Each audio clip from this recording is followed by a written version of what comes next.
saya sapa semuanya. Selamat siang, Shalom. Selamat siang, Shalom. Baik, sebelum kita mendengarkan kebenaran firman Tuhan, namun sebelumnya kita buka Alkitab kita dalam Kolose 1 ayat yang pertama, pasal 1 ayat ke-15 sampai ke-23.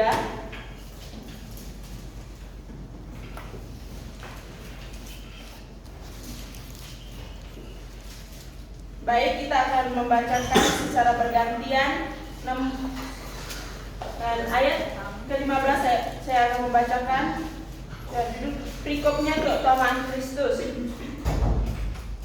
Ia adalah gambar Allah yang tidak kelihatan, yang sulung dan utama dari segala yang diciptakan.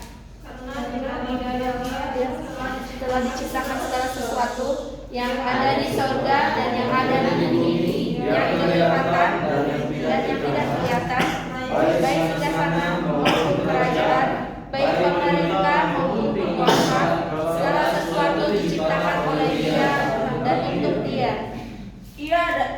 Ia ada terlebih dahulu dari segala sesuatu, dan segala sesuatu ada di dalam Dia.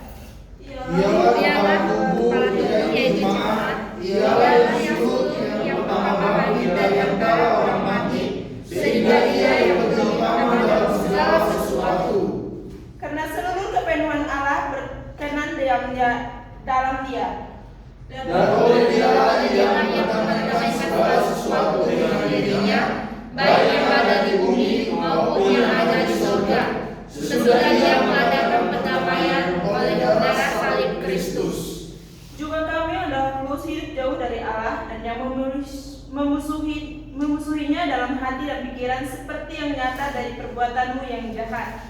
Sekarang mendamaikannya di dalam tubuh jasmani Kristus oleh kematiannya, untuk mendapatkan kamu kudus dan tak tercela dan tak bercacat di hadapannya. Sebab itu kamu harus bertekun dalam iman, tetap teguh dan tidak tergoncang, dan jangan mau didegesa dari pengharapan Injil yang telah kamu dengar dan yang telah dikabarkan di seluruh alam di bawah langit, dan yang aku ini Paulus telah menjadi pelayannya. Amin. Amin. Baik, tema kita pada hari ini hidup berkenan dalam Kristus. Nah, hidup berkenan ini adalah suatu hal di mana kita menyenangkan hati Tuhan atau hidup sesuai apa yang Tuhan perintahkan dalam kehidupan kita.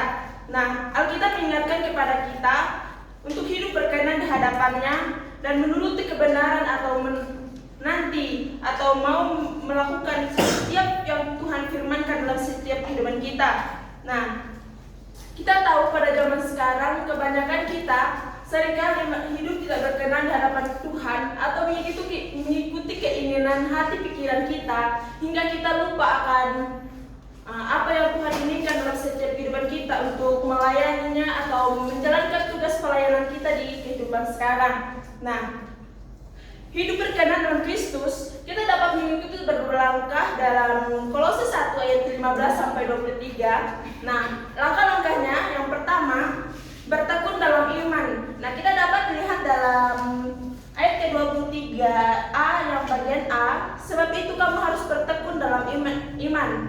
Nah, bertekun adalah suatu hal di mana kita melihara iman kita kepada Tuhan, agar iman kita yang kita miliki untuk selalu bertekun atau melakukan hal yang berkenan di hadapan Tuhan, agar iman kita tumbuh untuk menjalankan tugas pelayanan kita, meskipun dalam keadaan yang kita tahu bahwa sekarang kita mudah tergoda akan hal-hal dunia, tetapi dalam setiap penderitaan yang kita hadapi, namun kalau kita hidup bertekun, maka kita dapat melakukannya atau menjalankan tugas kita dengan baik. Nah, seperti halnya dalam Kolose ini, Rasul Paulus mengingatkan kepada umat di Kolose bahwa pada saat itu banyak sekali guru-guru palsu, dan Paulus mengingatkan agar umat di Kolose mereka agar tetap bertekun dalam iman mereka, agar mereka tidak apa yang telah terjadi pada saat itu. Nah, Rasul Paulus ini adalah seorang yang takut akan Tuhan hingga ia ditugaskan Tuhan untuk menjalankan pelayanannya untuk mengingatkan bangsa-bangsa itu. Dan kita dapat lihat ilustrasinya seperti dalam kisah Ayub itu, di mana Ayub ini meskipun dia dalam keadaan yang tidak baik dan di situ dia dihajar habis-habisan dalam penderitaannya, oleh segala penyakit, tapi oleh ketekunannya ia dapat menjalankan hingga Tuhan membalas apa yang ia inginkan dengan berlimpah-limpah, dan Tuhan membalas semua yang atau mengganti berapa kali lipat dalam kehidupannya.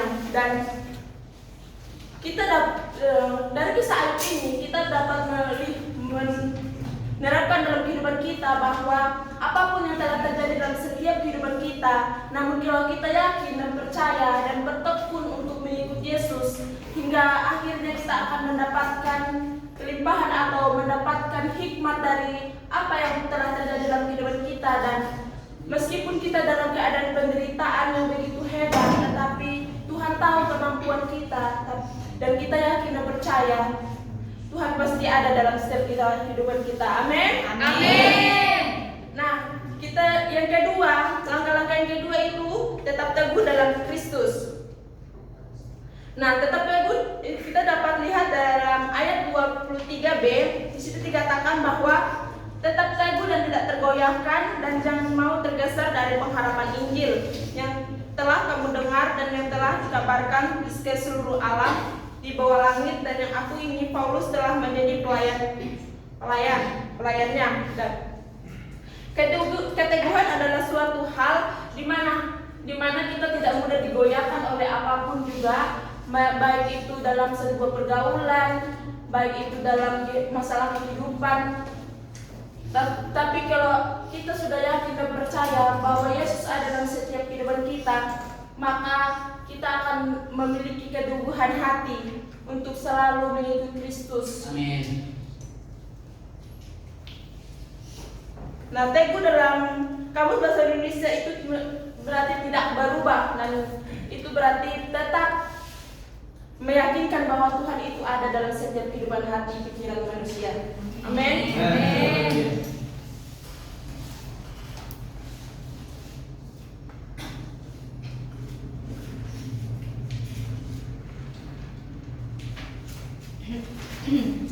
Nah, keteguhan itu adalah suatu pendirian kita bahwa kita yakin bahwa Tuhan mampu ada dalam setiap kehidupan kita, dan dalam menghadapi setiap persoalan hidup, tapi kita mampu menghadapinya.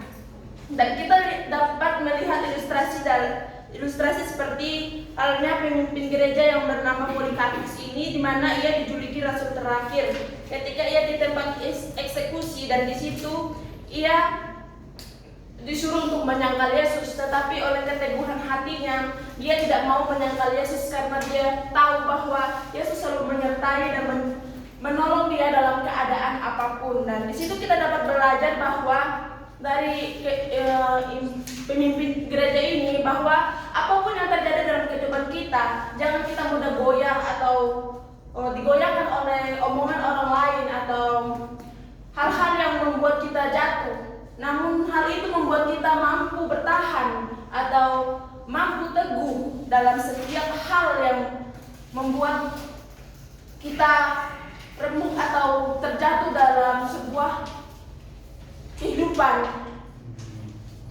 Nah, dan dapat kita terapkan dalam setiap kehidupan kita. Mampulah kita tetap teguh dalam setiap apa yang menjadi persoalan hidup. Nah, jangan kita karena hal-hal yang itu kita menyangkal Yesus dalam setiap kehidupan kita.